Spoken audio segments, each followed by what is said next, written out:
Ini materi kita yang kita akan coba sharingkan kepada Bapak-Bapak sekalian. Saya yakin Bapak ini udah leader semua ya. Udah leader berarti sudah punya pengalaman dong ya. Nah, belajar hari ini tentu sifatnya bisa melengkapi, bisa menambahkan, atau bisa mengkoreksi gitu ya. Bisa, oh udah tahu boleh. Wah ini Pak saya dapat wacana baru, boleh. Menambahkan boleh. Tapi jangan sampai mengurangi Pak ya, Bapak Ibu ya. Tetap semangat di sini ya.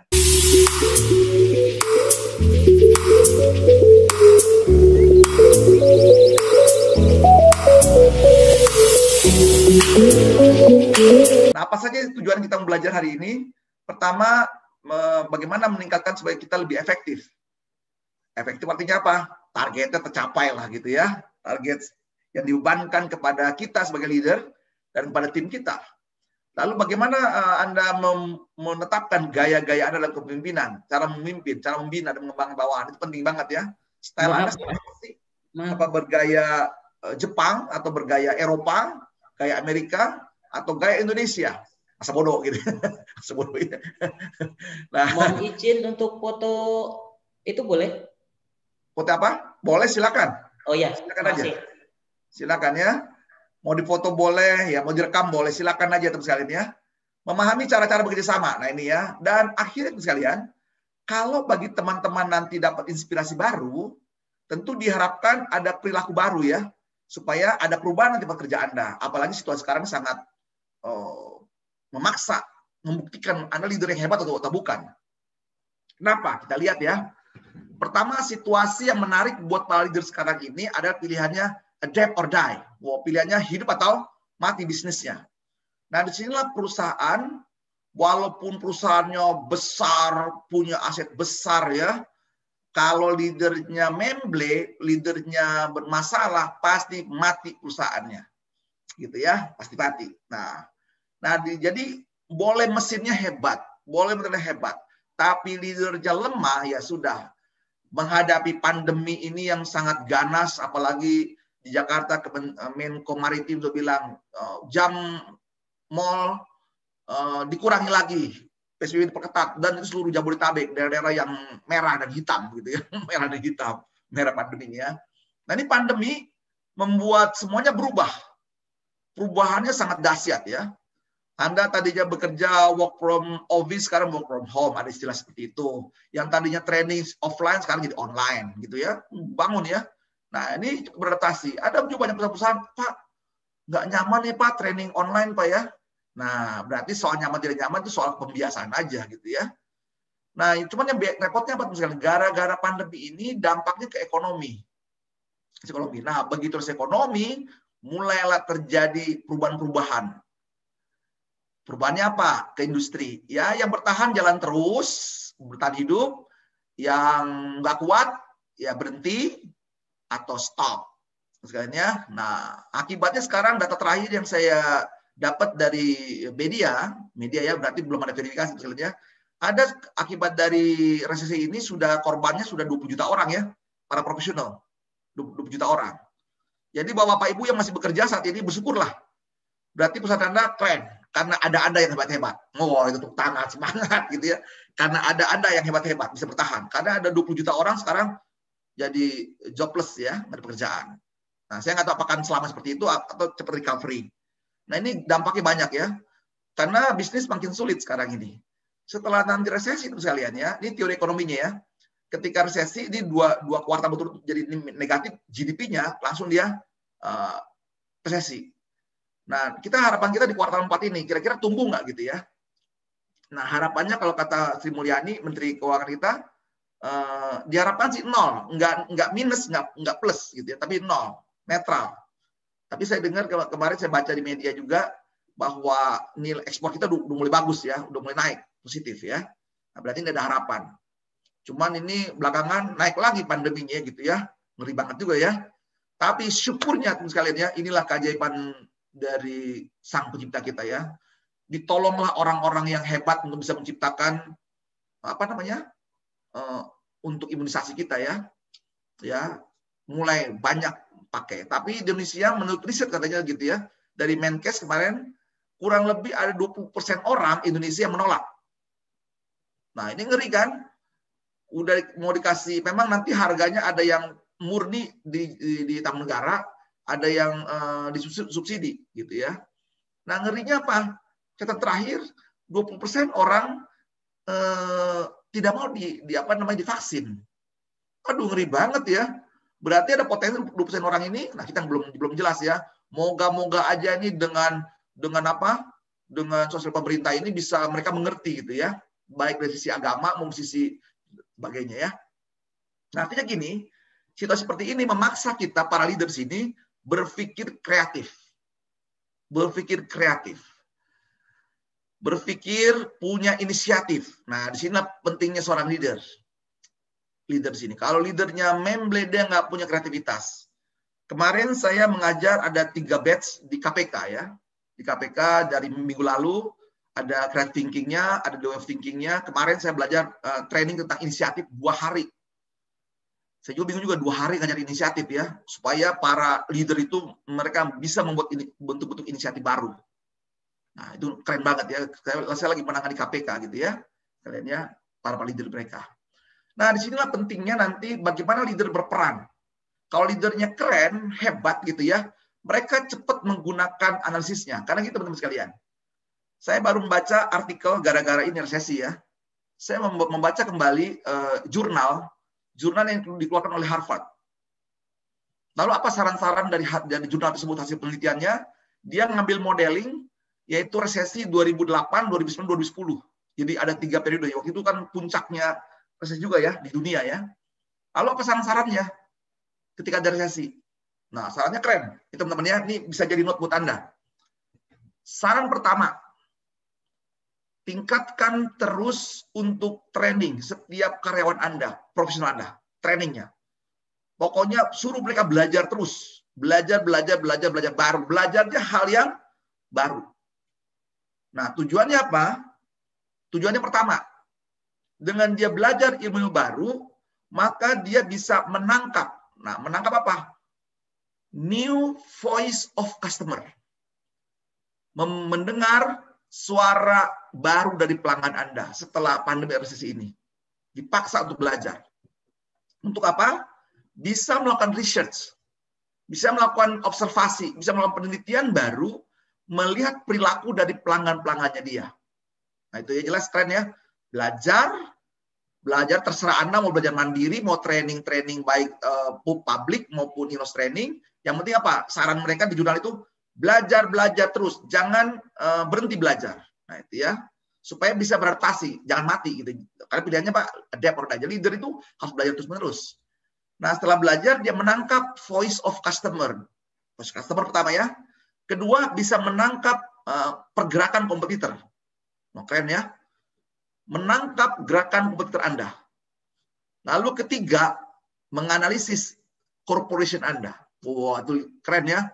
Jadi saran dari Harvard University ketika menghadapi resesi atau pandemi ini, jangan berhenti belajar. Terus tingkat belajar untuk apa? Menemukan paradigma baru. Paradigma berpikir baru. Nah, di sini akhirnya menangkap dulu suara pelanggan, pasti berubah suara pelanggan itu. Kedua, membaca pergerakan kompetitor Anda. Nah, baru itu kan analisa eksternal. Baru analisa ke dalam, yaitu bagaimana corporate Anda dalam menerima respon-respon 2 ini. Nah, di sini tahap kedua ya, akhirnya mampu menganalisis dan bisa beradaptasi secara eksternal maupun internalisasi. Nah, ini diperlukan leader-leader yang terus belajar, punya paradigma baru, punya kompetensi baru.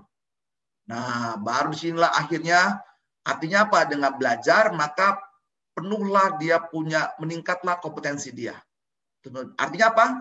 Sekali teman-teman ya, nanti bagi teman-teman yang di HRD, boleh cek kembali kompetensi Anda masih valid nggak dengan situasi pandemi ini. Nanti dicek sekalian ya. Pertanyaan saya gini, bagi bapak-bapak yang tadi bilang HRD, coba cek kembali kompetensi yang Anda pakai sekarang, masih nggak valid menghadapi pandemi dan resesi ekonomi. Kalau enggak, cek lagi, perbaiki. Jadi jangan itu jadi bakukan selama-lamanya gitu ya. Karena sudah berubah perilaku behavior-nya gitu ya. Behavior dari semua aspek ya, behavior dari pelanggan Anda, customer Anda, perilaku dari kompetitor Anda, dan juga perilaku internal Anda, karyawan Anda berubah semuanya. Makanya kompetensi perlu dicek nih. diperiksa kembali. Nah, disinilah butuh SDM berkualitas. Artinya jangan berhenti belajar. Kalau enggak apa? Pilihannya dead or die. Jadi kalau Anda masih bertahan seperti saat ini, bersyukurlah bahwa perusahaan Anda berarti terus beradaptasi dengan baik. Nah, apa target leader sebenarnya? Target leader itu ada ya minimal yang secara global, ya ini secara global bicara ya. Secara global itu minimal ada 3, minimal 3 ya. Nanti bapak-bapak ibu bisa turunkan ya, bisa di cascade, jadi diturunkan atau diderivatkan kalau dalam bahasa statistiknya. Pertama, leader ini diangkat, dipilih perusahaan untuk menolong bisnis mencapai profit. Ini lebih realnya ya, lebih objektif. Jadi leader itu dipilih, diangkat untuk jabatan tentu untuk mencapai profit perusahaan secara corporate. Jadi kalau perusahaannya nggak untung, ya jangan dipecat bawahannya. Yang dipecat adalah para leader-leadernya gitu ya. Mencapai target KPI-nya, KPI udah banyak banget ya. Lalu ide kreatif ini harus muncul di dalam sistem dalam KPI, diukur. Jadi ngapain kalau nggak diukur ya? Lalu ukur dulu juga kaderisasinya. Nah, oke ya. Nanti leader itu sendiri bisa mencapai target kan, lo pasti tahu tadi target itu jelas ya. Nanti pendekatan leader ini bisa punya kemampuan managing task dan managing people. Ini 2 ya. Dari aspek manajerialnya, aspek strateginya tergantung memang levelnya nanti.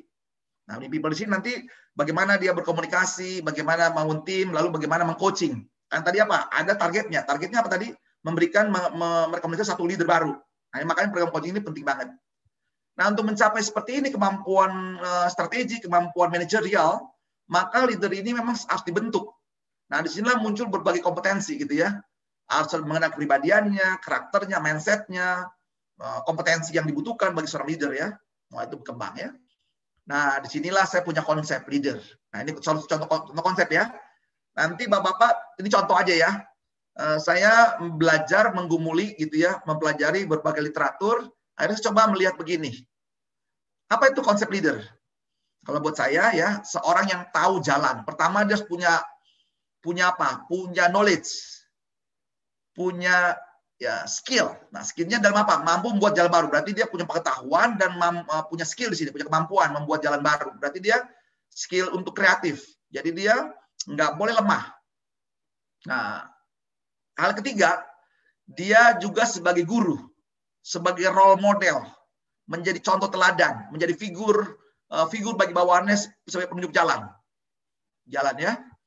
Lalu apa di sini mampu berjalan dan dia mau berjalan bersama dengan timnya di jalan tersebut dan dia ada di depan, gitu ya, ada di depan, nggak boleh di belakang, nggak boleh di belakang, di depan dia menjadi role model. Nah, begitu bicara aspek tahu, berarti di sini aspeknya kompetensi. Nah, itu kompetensi apa bagi seorang leader? Lalu apa kompetensi membuat jalan baru, kompetensi dalam hal kreatif tadi ya. Gimana kompetensi behavior, perilaku dia, gitu ya.